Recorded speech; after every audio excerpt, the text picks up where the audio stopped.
Sir, I'm very grateful to giving opportunity to the newly Assembly House. I'm requested to Honorable Minister, if I take any issue, please don't take negative, on positive manner. If I'm suggesting any constructive suggestions, please take on positive manner. I'm requested to Honorable Minister. Sir, Tirupati Punnyakshetram, sir. In Chandragiri MLA, it is a Tirupati rural main part, sir. Mako. Ikkada కొన్ని వందల వేల ఎకరాల్లో ఆక్రమణకు గురైనాయి sir. దీనివల్ల కాలువలు కుంటలు party పరంగా మాట్లాడుతున్నాయి sir. Local person మన ప్రాబ్లం చూస్తున్నా.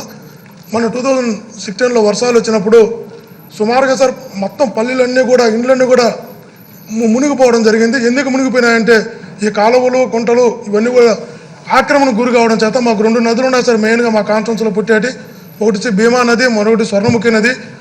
ఈ 2 నదుల్లో భీమా నదిలో 210 ఎకరాలు, స్వర్ణముఖి నదిలో 520 ఎకరాలు ఆక్రమణకు గురైనాయని రెవెన్యూ డిపార్ట్మెంట్ వారు సజెస్ట్ చేయడం జరిగింది సార్. చివరికి ఎన్డీఆర్ఎఫ్ వాళ్ళు వచ్చి పబ్లిక్ని సేవ్ చేయాల్సిన పరిస్థితి ఏర్పడింది. ఇక్కడ ఒక బాధాకరమైన విషయం ఏంటంటే సార్, మినిస్టర్ గారు సమాధానం చెప్తూ కేవలం 296 ఎకరాల మొత్తం ఆక్రమణకు గురైనాయి. దీని విలువ 165 కోట్లని చెప్పడం జరిగింది సార్. కానీ ఎంఆర్ఓ గారు, తహసీల్దార్ గారు కలెక్టర్కు నివేదిక పంపారు సార్. మీరు క్వశ్చన్ పంపించిన తర్వాత ఎంత బాధాకరమైన విషయం ఏంటంటే తను రాశాడు సార్, 139.41 ఎకరాలు డ్వెల్లింగ్ హౌసెస్ అంటే ఇండ్లు నిర్మించుకుని ఉన్నారు ఆక్రమించి. 789.88 ఎకరాల్లో అగ్రికల్చర్ ల్యాండ్లు, హార్టికల్చర్ ల్యాండ్లు, బరిల్ గ్రౌండ్స్ ఆక్రమించుకున్నారని ఎంఆర్ఓ గారు కలెక్టర్ గారికి రాస్తే కలెక్టర్ గారు మీకు నివేదిక ఇచ్చాడు సార్. 296 ఎకరాలు ఆక్రమణకు గురైనాయని దాని విలువ కలెక్టర్ గారు లెగ్గట్టాడు సార్ 165 కోట్లని.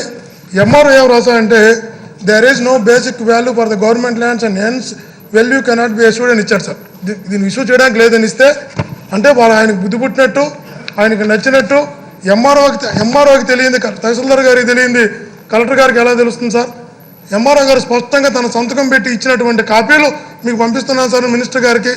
ఇంత బాధ్యతారాహిత్యంగా, బాధ్యత లేకుండా మేము అడుగుతున్నది ఏంటంటే సార్, బాధ్యతారాహిత్యంగా ఇచ్చినటువంటి నివేదిక తప్పు సార్ ఇది. ఎందుకంటే ఎంఆర్ఓ గారు నిండిచ్చాడు సార్, ఇప్పుడు సంతకం పెట్టి ఇచ్చాడు సార్, ఇది ఇలా ఇచ్చాడు సార్. నేను అడిగేది ఏంటంటే సార్, తిరుపతి లాంటి పుణ్యక్షేత్రంలో ఆక్రమణకు గురైనటువంటి స్థలాలపైన చర్య తీసుకోండి సార్. ఎవరైనా ఆక్రమించండి సార్, ఏ పార్టీని ఆక్రమించండి. I'm not going to criticise party way sir. What I'm requesting to minister గారు, ఇది కానీ చేయకపోతే సార్ మన 2016లో ఎన్డీఆర్ఎఫ్ వచ్చి పబ్లిక్ని సేవ్ చేయాల్సి వచ్చింది సార్. సీఎం గారు సొంత ఊరికి కూడా అదే పరిస్థితి ఏర్పడ్డది సార్, ఎన్డీఆర్ఎఫ్ రావాల్సి వచ్చింది. కాబట్టి ముందు ఇట్లాంటి తప్పుడు నివేదిక ఇచ్చిన కలెక్టర్ గారి పైన ఏమైనా చర్య తీసుకుంటారా? రెండోది, ఈ నిజాలు తేల్చడానికి ఏమైనా కమిటీ వేస్తారా? ఒక సీనియర్ ఆఫీసర్తో కానీ ఇంకో కమిటీ కానీ వేసి వాస్తవాలు విచారించి చర్యలు తీసుకుంటారా సార్? దీనికి స్పష్టమైన సమాధానం ఇవ్వాల్సింది కోరుతున్నాను సార్.